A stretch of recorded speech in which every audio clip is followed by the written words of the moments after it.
लंबा भाषण देने से ज़्यादा ये जरूरी है कि आपका भाषण असरदार हो और जब आप मंच छोड़े तब लोगों को आपको और सुनने की इच्छा जगे, ना कि वे उब चुके हो। अगर आप 15 अगस्त पर एक ऐसा शानदार भाषण देना चाहते हैं जिससे सभी के चेहरे पर मुस्कुराहट हो, दिल में जोश और राष्ट्र भावना भरी हो, साथ ही तालियों की गूंज से पूरे महफिल में शोर मची रहे, तो ये वीडियो आपके लिए वरदान साबित हो सकती है। तो चलिए इस दमदार भाषण को शुरू करते हैं। सरलता, सज्जनता, विद्वानता के प्रतिमूर्ति माननीय अतिथि महोदय, परम श्रद्धेय प्राचार्य महोदय, विद्वान शिक्षक एवं मेरे सभी प्रिय साथियों, आप सभी यहाँ आज़ादी के 75वें अमृत महोत्सव को मनाने के लिए एकत्र हुए हैं।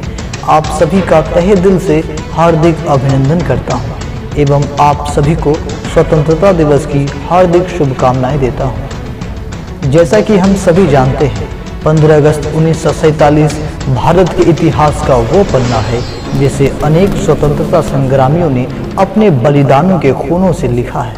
15 अगस्त इतिहास का वह सुनहरा दिन है जिस दिन गुलामी की जंजीर को तोड़कर भारत का हर नागरिक आज़ादी का अमृत महोत्सव मनाया था। इतिहास के इस तारीख सन 1947 में पूरे उपमहाद्वीप के इतिहास में एक नया अध्याय शुरू हुआ। 15 अगस्त 1947 को ही ब्रिटिश शासन सत्ता को जड़ से उखाड़ फेंक नए राष्ट्र का निर्माण किया गया था। आदरणीय महोदय, आज़ादी में कभी दान नहीं हो सकता, ये एक मुफ्त उपहार नहीं हो सकता। हम उन महान योद्धाओं और स्वतंत्रता सेनानियों की स्मृति का सम्मान करते हैं जिन्होंने भारत को एक स्वतंत्र राष्ट्र बनाने के लिए अपने प्राणों की आहुति देकर हमें एक स्वतंत्र और प्रिय देश का तोहफा देने का उल्लेखनीय काम किया। इतिहास महात्मा गांधी जी, सुभाष चंद्र बोस, भगत सिंह, मंगल पांडे, चंद्रशेखर आज़ाद, अन्य सैकड़ों स्वतंत्रता प्रेमियों जैसे नेताओं के संघर्षों और बलिदानों के परमाणु से भरा है। महात्मा गांधी जी शांति और अहिंसा के प्रस्तावक थे। उन्होंने बहुत ही महत्वपूर्ण समय में स्वतंत्रता संग्राम का नेतृत्व किया।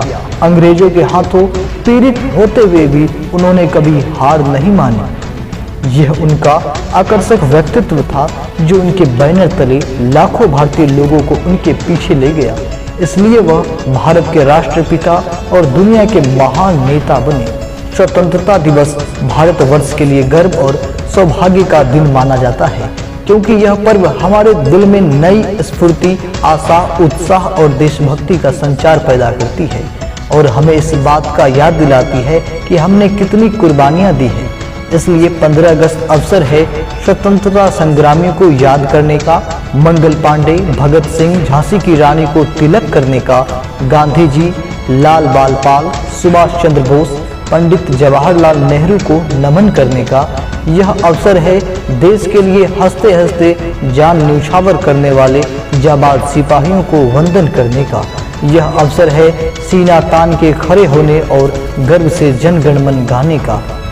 हमें उनकी याद में ही नहीं रहना, हमें उनके द्वारा दिलाई गई आज़ादी की कद्र करनी है।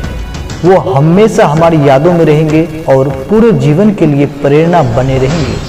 आज हमें शपथ लेनी चाहिए कि हम कल के भारत के एक जिम्मेदार और शिक्षित नागरिक बनेंगे। हमें गंभीरता से अपने कर्तव्यों को निभाना चाहिए। आदरणीय साथियों, यह दिन हर साल इस देश को हमारे वादे याद दिलाने के लिए आते हैं। यह वास्तव में हमें विदेशी लोगों से स्वतंत्रता मिली है, लेकिन अभी भी बहुत कुछ किया जाना बाकी है। हमें वर्तमान में सभी सामाजिक और आर्थिक मुद्दों को समझना होगा। हमें गरीबी, अशिक्षा, युवा बेरोजगारी और अति पिछड़ों के लिए लड़ना होगा। हमें अज्ञानता के खिलाफ खड़ा होना होगा और अपने देश के हर कोने में शिक्षा का प्रसार करना होगा। सम्मानित साथियों, हमारे कंधों पर एक बड़ी जिम्मेदारी है। हमें अपने देश की प्रगति और कल्याण के लिए दिन रात काम करना होगा, तभी हम दुनिया के सबसे शक्तिशाली और संपन्न देश बन पाएंगे। जय हिंद, जय भारत।